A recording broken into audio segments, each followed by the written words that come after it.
안녕하십니까. 의사들의 솔직한 인터뷰의 김민현입니다. 오늘은 외과 전문의 모시고 하지정맥류에 대해서 알아보도록 하겠습니다. 안녕하십니까. 예, 안녕하십니까. 김해보건병원 외과에서 근무 중인 이용직입니다. 네. 오늘은 기존 진행 방식과 달리 질문들 위주로 준비를 했습니다. 예. 이 질문들에 앞서서 하지정맥류에 대한 간단한 정의라든지 그런 거 말씀해 주시면 감사하겠습니다. 예, 정맥이라는 것은 이제 동맥이 우리 심장에서 발끝까지 가고 네. 그 발끝까지 갔던 정맥이 다시 또 심장으로 돌아와야 되는데 중력을 이기기 위해서는 정맥에는 그 판막이 있습니다. 네. 그 판막이 어떤 원인에 의해서 파괴되었을 때, 망가졌을 때 피가 올라가지 못하고 네. 그 다리에 이렇게 저류되고 그래서 이제 결과적으로 혈관들이 시간이 지나면서 늘어나고 정상이 나타나고 하는 것들이 이제 간단하게 말씀드리면 하지정맥류라고 네. 할 수 있겠습니다. 네. 정맥이 늘어나게 되면은 다리 쪽은 특히나 다리 뒤쪽에 있는 굵은 정맥들이 늘어나면서 눈에 띄니까 하지정맥이라고 하지만 실제로는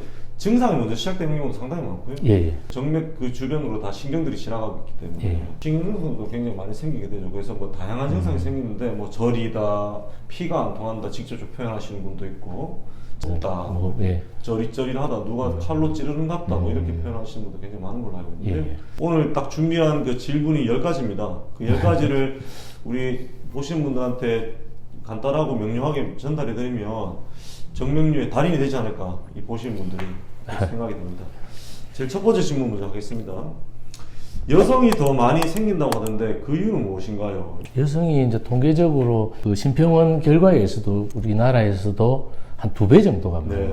생긴다고 하는데 하지정맥류는 아주 흔한 병이지만 그 원인이 분명히 밝혀지지는 않았습니다. 네. 여러 가지 이제 이렇게 경험적으로 이런 데 잘 생긴다는 게 있을 수 있는데 그 여성에 의한 경우는 주로 호르몬에 의한 것 네. 같습니다. 그래서 여성 호르몬이 어떻게 해서 이제 일으키는 부분에 대해서는 정확하게 설명이 나와 있지는 않는데 그 여성 호르몬이 영향을 미치고 또한 그 피임약을 네.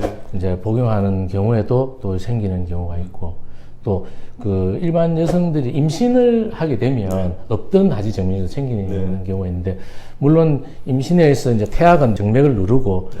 그렇게 되면 이제 치액도 없던 치액이 생기듯이 하지정맥이 생긴다는 네. 물리적인 원인도 말하는 분도 있고 아니면은 또 임신 중에 이제 호르몬 변화에 의해서 생긴다는 분도 있고 그래서 아마 여성이 많이 생기는 원인은 그런 것이죠. 그래서 여기서 이제 말씀하신 호르몬은 에스트로겐입니다. 에스트로겐 예. 자체가 혈전 성생에도 좀 영향을 주는 걸로 되어 있고 실제로 의학적으로도 호르몬적인 문제로 인해서 여성분들이 많이 생긴다는 것은 뭐 이미 정평이 되어 있는 그런 이야기 같습니다. 두 번째는 뭐 이것도 굉장히 많은 질문을 받는 겁니다. 구불구불한 핏줄이 보여야만 하지정맥류인가요?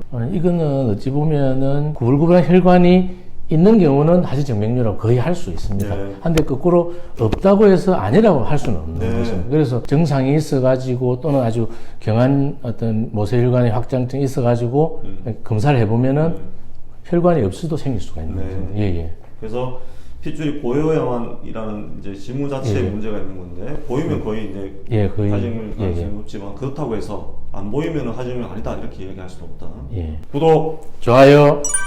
네, 세 번째 질문입니다. 통증이나 증상 없이 튀어나오는 하지정맥류가 있나요? 증상 없이 혈관만 튀어나오는 하지정맥도 있습니다. 네. 남자분들 같은 경우는 불룩불룩 튀어나와 있는데도 증상이 없으니까 네. 수술에 대한 어떤 네. 꼭 필요성을 못 느끼는 그쵸. 경우가 많습니다. 예, 예. 네. 보기에는 깨끗한데 하지정맥류 있나요? 증상은 있는데 눈으로 보기에는 혈관이 구불구불하지 않다 이렇게 묻는 것 같습니다. 이건 예. 아까 2번에서 말씀드린 건데 좀 예. 더 첨부해 주시죠. 예, 예.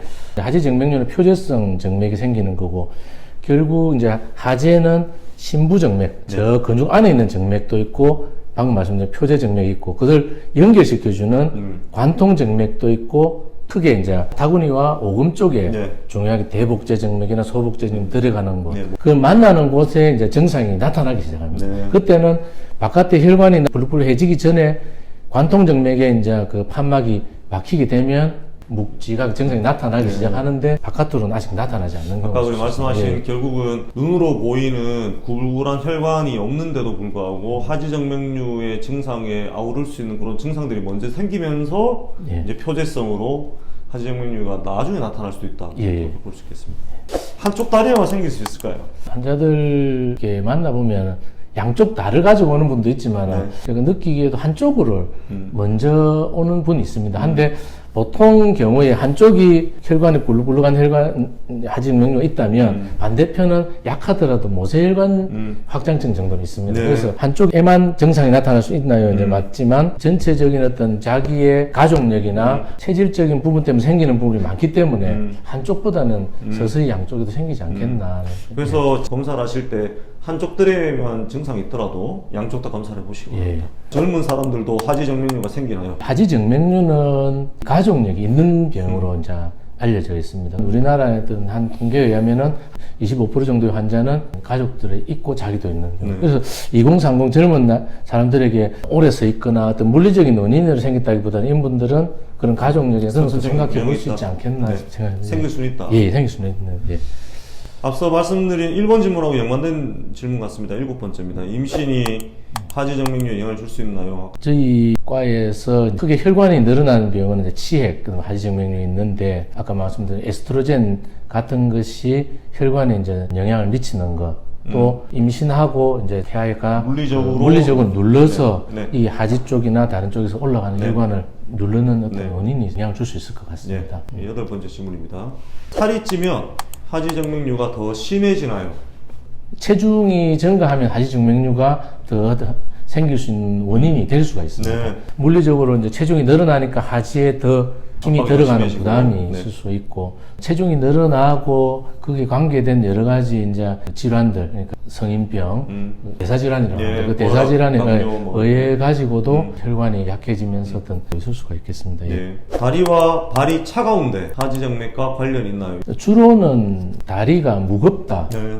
다리가 무겁고 혈관이 이제 저주가 되니까 딴지가 터져 나갈 것 같다 이런 것이 많고 차갑다는 것보다는 저리고 그런 증상이 더 많은 것 같고요. 차갑다는 것이 저리고 차갑고 열감이 있고 이런 것들이 잘 표현이 그렇지 변별점은 아닌 것 같습니다. 네. 예. 마지막 질문입니다. 하지정맥류와 족저근막염은 구분 방법이 있을까요? 이 하지정맥류는 혈관이 이제 하지 쪽에 이제 모여서 생기는 병이니까 주로 아침에 증상이 있다기보다는 하루 종일 일하고 네, 네. 저녁에 갈수록 맞습니다. 막 늘어나는 증상이라면 족저근막염 제가 전문가는 아닌데 보통 아침에 일어나면 어떤 증상이 빠질 때 예. 그렇고 예. 하지정맥류 환자들이 이제 평소에 증상이 약간적 경도를 갖고 있을 때 오히려 활동하고 나면은 그 증상은 싹 사라졌다가 집에 와서 일과를 마치고 뭔가 쉬려고 하는데 그때부터 증상이 생기기 시작하는 경우가 많고요.